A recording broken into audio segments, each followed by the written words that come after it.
Olá, meus irmãos, graça e paz.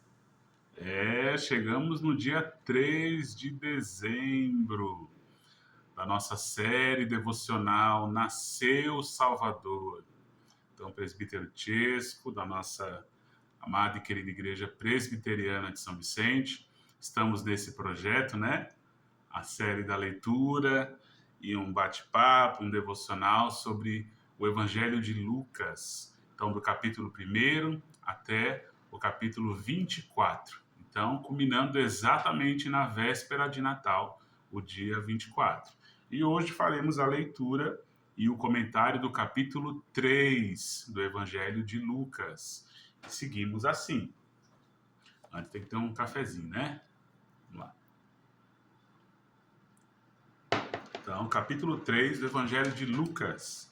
Diz assim a palavra do Senhor. Versículo 1.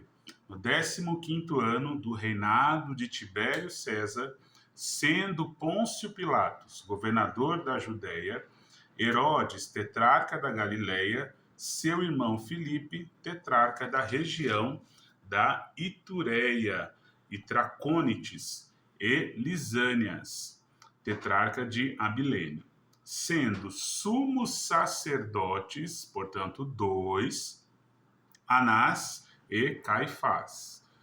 Veio a palavra de Deus a João, filho de Zacarias, no deserto. Então a gente se recorda que no capítulo 1º e 2º nós vimos a história, né?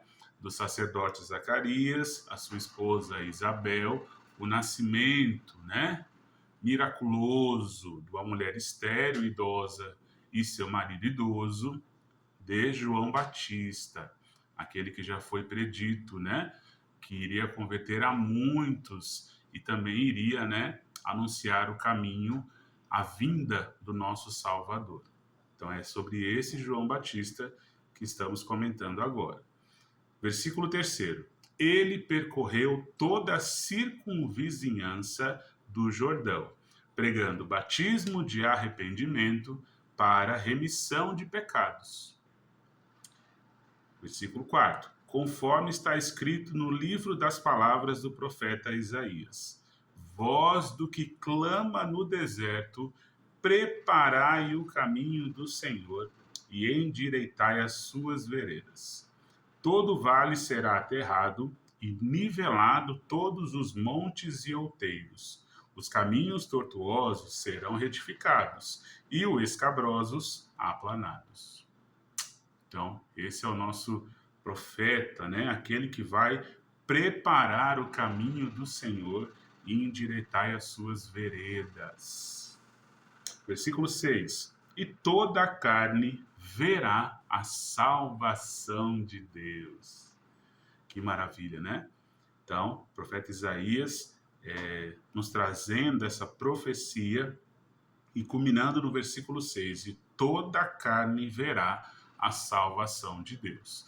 Cremos, né, como presbiterianos, que todo olho o verá e toda língua confessará que Jesus Cristo é o Senhor, né? Mesmo sabendo que nem todos terão, né, alcançarão aí a graça e a salvação, mas todo olho o verá, mesmo aqueles que não serão eleitos, né, não foram eleitos, eles verão no juízo final que realmente Jesus é o Salvador, que Jesus é o nosso Senhor. Por isso que toda a carne verá a salvação de Deus, assim como Apocalipse diz que todo olho o verá. Versículo 7. Dizia ele, pois as multidões que saíam para serem batizadas: raça de víboras, quem vos induziu a fugir da ira vindoura? Quem vos induziu ou ensinou a vocês que vocês não teriam um julgamento, né? Que sobre nós não recairia o julgamento dos nossos pecados, né? Quem vos induziu a fugir dessa ira vindoura, aquela que ainda haveria de acontecer? Versículo 8. Produzi, pois, frutos dignos de arrependimento, e não comeceis a dizer entre vós mesmos: temos por pai a Abraão, Porque eu vos afirmo que destas pedras Deus pode suscitar filhos a Abraão. Versículo 9. E também já está posto o machado à raiz das árvores. Toda árvore, pois, que não produz bom fruto, é cortada e lançada no fogo. Então, João Batista começa, né, a proclamação dessas verdades, dessas profecias de forma dura, de forma rígida com o povo, para que eles voltassem a enxergar de fato aquilo que Deus queria deles, que era uma vida de arrependimento, um fruto do arrependimento, reconhecer que somos pecadores e que precisamos da salvação e do arrependimento, né? Então ele até suscita dizendo raça de víboras, né? Então aquelas cobras peçonhentas que um persegue o outro, um tem um ego maior do que o outro. Então era uma situação muito política naquele período, ao ponto que nós vemos no versículo 2 de terem na mesma época dois sumos sacerdotes, né? Ao invés de um. Então você vê que é uma questão realmente aí bem política, bem de ego, né? Então o próprio Calvino, no seu comentário ao Evangelho de Lucas, também suscita essa questão de ter dois sumos sacerdotes no período, ao invés de um só, né? Então você vê essa questão bem madura no coração do povo. Versículo 8. Não, versículo 9. E também já está posto o machado à raiz das árvores, toda árvore, pois, que não produz bom fruto, é cortada e lançada no fogo. Jesus, em momentos posteriores a esse, também fará algumas parábolas e alguns anúncios semelhantes a esse. A árvore que não produz fruto é cortada e lançada ao fogo e na fornalha. Então, muito semelhante ao mesmo prenúncio de João Batista, né? Vamos lá, versículo 10. Então as multidões o interrogavam, dizendo, já temerosos, que havemos, pois, de fazer? O que a gente vai fazer então? Né? Se nós não estamos demonstrando frutos de arrependimento, né? Segundo a predição e a profecia de João Batista ao povo, né? Que eles são raça de víboras, não demonstram frutos de arrependimento. Então, o que havemos, pois, de fazer? Segundo o versículo 10. E ele responde no 11. Quem tiver duas túnicas, reparta com quem não tem. E quem tiver comida, faça o mesmo. Reparta com quem não tem.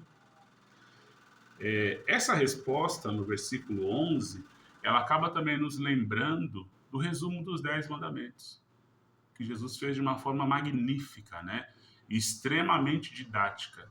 Então ele pegou o primeiro mandamento até o quinto mandamento, o nosso tratado, o nosso trato com o Criador, com Deus. Então, amarás o Senhor teu Deus de todo o teu coração, de toda a tua alma e entendimento. E do sexto até o 10º mandamento, ele faz o tratado humano, né? O nosso mandato social, homem para homem, homem para mulher, né? Amarás ao teu próximo como a ti mesmo. Então, se eu tenho que comer e não quero passar fome e amo o meu próximo como a mim mesmo, então, se eu não quero passar fome e eu posso repartir, eu deveria ter esse senso, né, essa moral social de repartir aquilo que eu tenho, né? E se eu tenho comida sobrando, até mais do que eu necessito, também é a mesma forma repartir. É o que nós não vemos hoje na nossa atualidade, né? Nós vemos pessoas acumulando riquezas, acumulando mantimentos, acumulando, e a gente se esquece que lá no nosso sepulcro, né? A gente tenta falar do sepulcro, do caixão, aquele dito popular, que não tem gaveta mesmo, né? Do jeito que a gente chegou na terra, nós iremos voltar. Nu nascemos e nu seremos aí, né? Enterrados aí, sepultados. Então a gente não vai levar nada. Então, o fruto desse arrependimento também a gente pode combinar com os frutos do Espírito: amor, longanimidade, paz, domínio próprio, mansidão, né? Então, são frutos que demonstram uma vida de arrependimento. E isso aqui João está levantando ao povo que, né, Versículo 12 vai ser bem claro. Também foram publicanos para serem batizados e perguntaram-lhe: Mestre, e o que nós devemos fazer? O que havemos de fazer?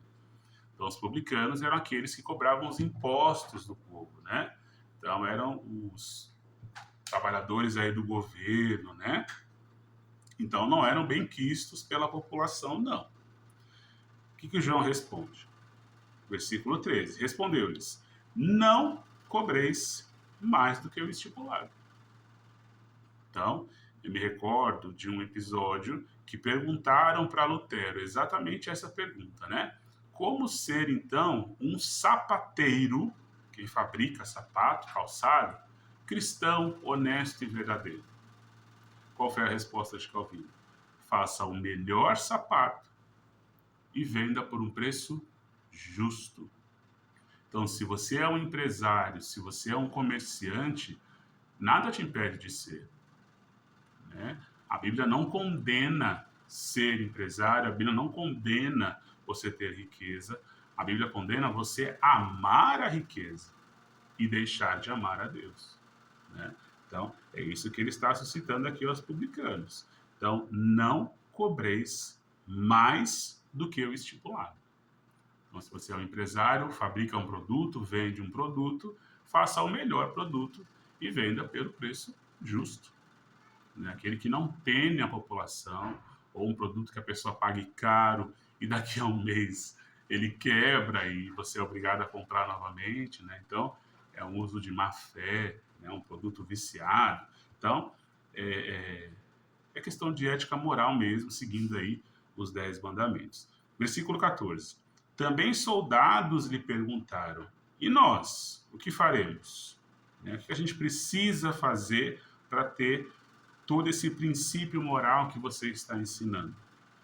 E João Batista respondeu, e ele lhes disse: A ninguém maltrateis. Não deis denúncia falsa e contentai-vos com o vosso soldo. Que legal, né? Então, praticamente resumindo a segunda parte dos 10 mandamentos. O trato social, homem para com homem, mulher com mulher, né? Então, esse trato nosso, esse relacionamento, não roubar, não matar, né? Não fazer falso testemunho contra o teu próximo. Exatamente isso, né? Versículo 15 ele continua: Estando o povo na expectativa e discorrendo todos no seu íntimo a respeito de João, se não seria ele, porventura, o próprio Cristo. Então, a forma com a autoridade que ele pregava, né, que ele ensinava as pessoas ali com autoridade, lembram que no nascimento dele, ele ia ser semelhante ao poder profético de Elias? Então, era com essa autoridade que ele falava, né? Então, pessoas ouviam e tremiam naquilo que João Batista estava falando. Versículo 16. Disse o próprio João a todos: Eu, na verdade, vos batizo com água, mas vem o que é mais poderoso do que eu, do qual não sou digno de desatar-lhe as correias das sandálias. Ele vos batizará com o próprio Espírito Santo e com fogo, com poder, né? Então aqui ele mostra a humildade e ele sabia plenamente a sua função e o seu mandato aqui nessa terra, né? Que era o de anunciar a chegada do nosso Salvador. Então, ele tinha convicção e plena certeza do que ele deveria fazer aqui. Versículo 17. A sua pá ele a tem na mão, para limpar completamente a sua eira e recolher o trigo no seu celeiro. Porém, queimará a palha em fogo inextinguível, remetendo ao juízo final, né? Ao fim dos dias, ao fim dos tempos. E que o próprio Senhor irá separar o joio do trigo, irá separar aquele que não é trigo, né? A palha, e de uma forma de julgamento, esses que não reconheceram, né? Que não foram eleitos pelo Senhor, irão sim, né? Para o fogo e o juízo eterno. E aqui ele exemplifica como fogo inextinguível. Então, um julgamento e uma punição que não vai acabar. Então, é um juízo eterno do Senhor. Versículo 18. Assim, pois, com muitas outras exortações, anunciava o evangelho. Então, João também... O cachorro está bravo. João também anunciava muitas outras exortações ao povo. Não só essas que nós vemos no relato, mas outras também, e de forma poderosa, né? Semelhante a Elias a todo o povo. Versículo 19. Mas Herodes, o tetrarca, sendo repreendido por ele por causa de Herodias, mulher de seu irmão, e por todas as maldades que o mesmo Herodes havia feito, acrescentou ainda sobre todas a de lançar João na prisão, no cárcere. Incomoda, né? Então, quando um cristão, que deve ser a luz do mundo e o sal da terra, ele vive nesse sentido e testemunha ser luz do mundo e sal da terra, vai incomodar. Vai incomodar. Ao ponto que os governantes desse período, Herodes, né, o seu irmão, a esposa de seu irmão, Herodias, né, e ele mesmo fez tanta maldade nesse período que começou a incomodar ouvir a verdade, ouvir as profecias, ouvir as exortações e as palavras de João Batista. E como tinha o poder na mão, poder que ele achava que ele tinha, né, mas o próprio Deus que o instituiu, lança João na prisão e no cárcere. Versículo 21. E aconteceu que, ao ser todo o povo batizado, também o foi Jesus. E estando ele a orar, o céu se abriu. E o Espírito Santo desceu sobre ele em forma corpórea, como uma pomba. E ouvia-se uma voz do céu que dizia: Tu és o meu filho amado, em ti me comprazo. Me alegro, tenho felicidade, tenho prazer, né? Tenho alegria. E o próprio Deus anunciou em alta voz dos céus: Tu és o meu filho amado e em ti me alegro. Num comentário de Calvino sobre o porquê dessa pomba, né? Porque essa forma corpórea do Espírito Santo na forma de pomba, um dos comentários que eu achei bem interessante é a forma do pombo ser um animal de paz, de tranquilidade, de gentileza, de docilidade, que é exatamente a forma que Jesus veio ao mundo, de forma humilde, manso, suave, tranquilo, né? Então, o Salvador, ele veio anunciar o Evangelho e a verdade de forma mansa, tranquila e suave, semelhante a uma pomba, que hoje sinaliza no mundo inteiro a paz, a tranquilidade, né? E assim sinaliza a nós, né, como uma tipologia, a tranquilidade e a paz, a serenidade que tinha o nosso Salvador, que tem, na verdade, né, o nosso Salvador. Versículo 23. Ora, tinha Jesus cerca de 30 anos ao começar o seu ministério. Era como se cuidava, filho de José, filho de Eli, e aqui ele vai relatar toda a genealogia de Jesus, que é extremamente interessante.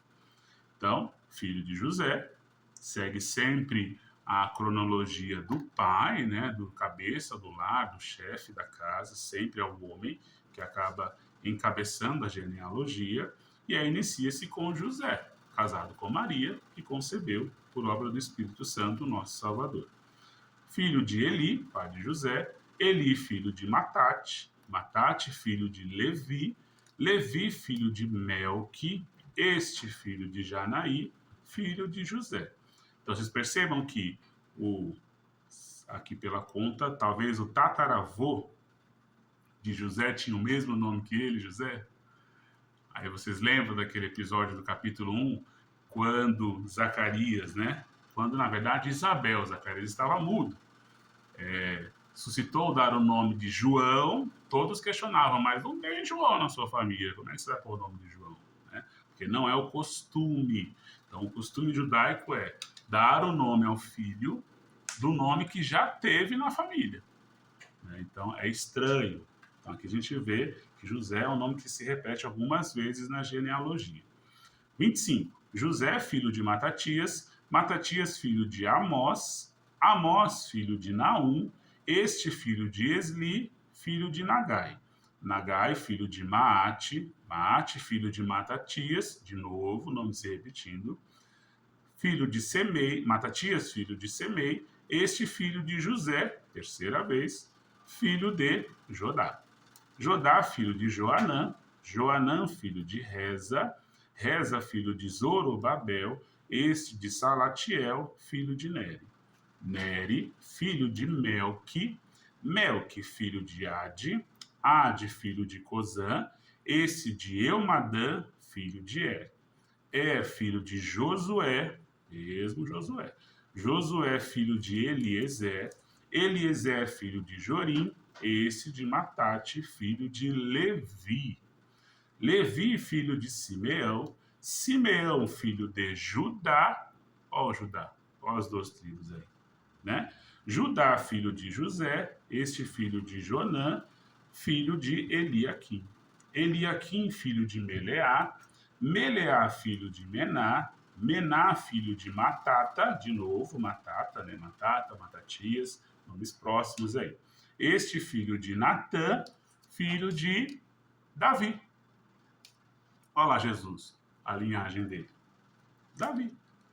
Davi, filho de Jessé, lembram aquela história de Davi e seus irmãos? Pequenininho, Davi, né? Ruivinho, filho de Jessé, escondidinho, e foi achado pelo profeta para ser ungido rei.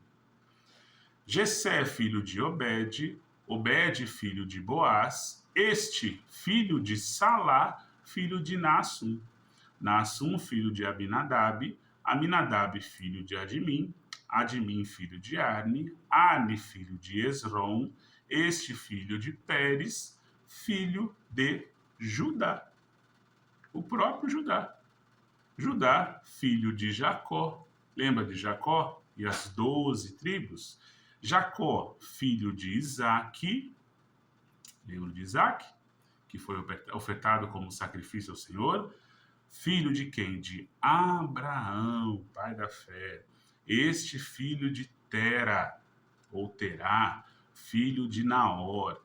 Naor, filho de Serugue. Serugue, filho de Ragal. Ragal, filho de Faleque. Este filho de Eber, filho de Salá. Salá, filho de Cainã. Cainã, filho de Arfaxade. Arfaxade, filho de Sem. Lembram? Abel, Caim, este filho de Noé, filho de Lameque.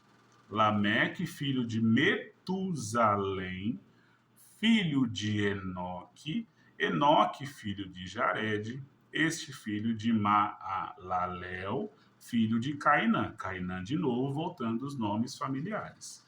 Cainã, filho de Enos. Enos, filho de Sete. Este filho de Adão, né? E aí, Adão, a genealogia dele é interessante como Lucas descreve, né? Quem é o pai de Adão? Filho de Deus, né? Então, sendo o nosso representante da humanidade, Adão, filho de Deus. É fantástica a genealogia de Jesus, passando por heróis da fé, por Isaac, por Jacó, por Judá. Davi, ele é o leão da tribo de Judá. Lembra dessa canção? Né? É Jesus, né? Seus antepassados aí, a sua genealogia, mostrando a identidade do nosso Salvador. Amém?